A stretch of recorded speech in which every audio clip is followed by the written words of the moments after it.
پیچھے کی خبر یہ ہے کہ میں نے ایک ایسا کلام سنا ہے کہ واللہ میں نے ایسا کلام کبھی نہیں سنا۔ واللہ نہ وہ شعر ہے، نہ جادو، نہ کہانت۔ قریش کے لوگوں میری بات مانو اور اس معاملے کو مجھ پر چھوڑ دو۔ میری رائے یہ ہے کہ اس شخص کو اس کے حال پر چھوڑ دو، الگ تھلگ بیٹھے رہو۔ اللہ کی قسم میں نے اس کا قول جو سنا ہے اس سے زبردست واقعہ رونما ہو کے رہے گا۔ اب اگر اس شخص کو عرب نے مار ڈالا تو تمہارا کام دوسروں کے ذریعے سے انجام پا جائے گا، اور اگر یہ شخص عرب پر غالب آ گیا تو اس کی بادشاہت تمہاری بادشاہت اور اس کی عزت تمہاری عزت ہوگی۔ اس کا وجود سب سے بڑھ کر تمہارے لیے سعادت کا باعث ہوگا۔ لوگوں نے کہا ابو الولید واللہ اس نے تم پر بھی جادو کر دیا ہے۔ اس نے کہا اس شخص کے بارے میں میری رائے یہی ہے، اب تم جو چاہے کرو۔ دیکھیں اس سے ہمیں لیسن کیا ملا کہ بہترین طریقہ تبلیغ کا یہ ہے کہ قرآن پڑھ کر سنائیں، ٹھیک موقع پر ٹھیک بات کریں۔ ہدایت کا ذریعہ صرف قرآن ہے، یہ سنت ہے نا۔ اگر ہماری نیت درست ہوگی جو کہ اللہ کو راضی کرنا ہونی چاہیے تو پھر کام ایکسلنس تک جا پہنچے گا۔ ہم نے کوشش کرنی ہے، پھر کوشش کا پھل کتنا آتا ہے وہ اللہ کے ہاتھ میں ہے۔ سودے بازیاں اور دست برداریاں۔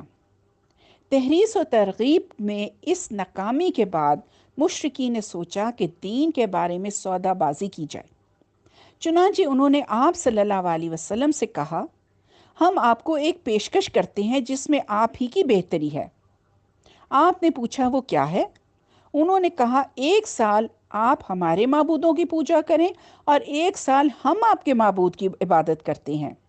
اب اگر ہم حق پر ہیں تو آپ نے اس سے 1 حصہ لے لیا، اور اگر آپ حق پر ہیں تو ہم نے اس سے 1 حصہ لے لیا۔ کیا پرکشش انہوں نے سوچا، یعنی کہ کمپرومائز کرنے کا، آفر کی کمپرومائز کر لیتے ہیں۔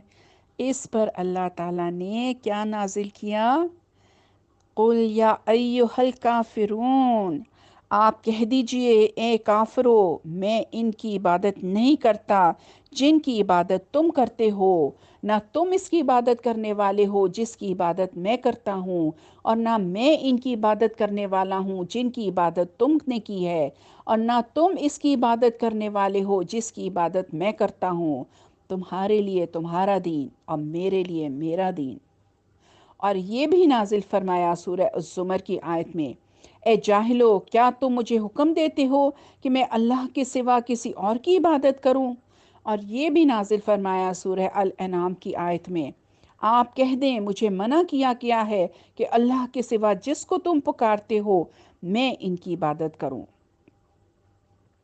مشرکین اختلاف ختم کرنے کے خواہاں تھے اور عتبہ بن ربیعہ نے جو امید ظاہر کی تھی اس کی توقع بھی رکھتے تھے، لہٰذا انہوں نے مزید دستبرداری کا اظہار کیا اور رسول اللہ صلی اللہ علیہ وسلم کو جو کچھ پیش فرما رہے تھے اسے قبول کرنے کا میلان بھی ظاہر کیا۔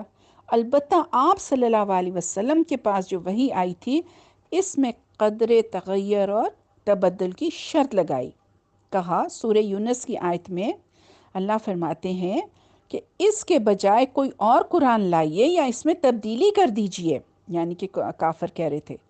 تو اللہ نے آپ کو حکم دیا سورہ یونس میں، آپ کہہ دیں مجھے کوئی اختیار نہیں کہ میں اپنی طرف سے اس میں کوئی تبدیلی کروں، میں تو اسی کی بات کی پیروی کرتا ہوں جس کی وحی میری طرف کی جاتی ہے۔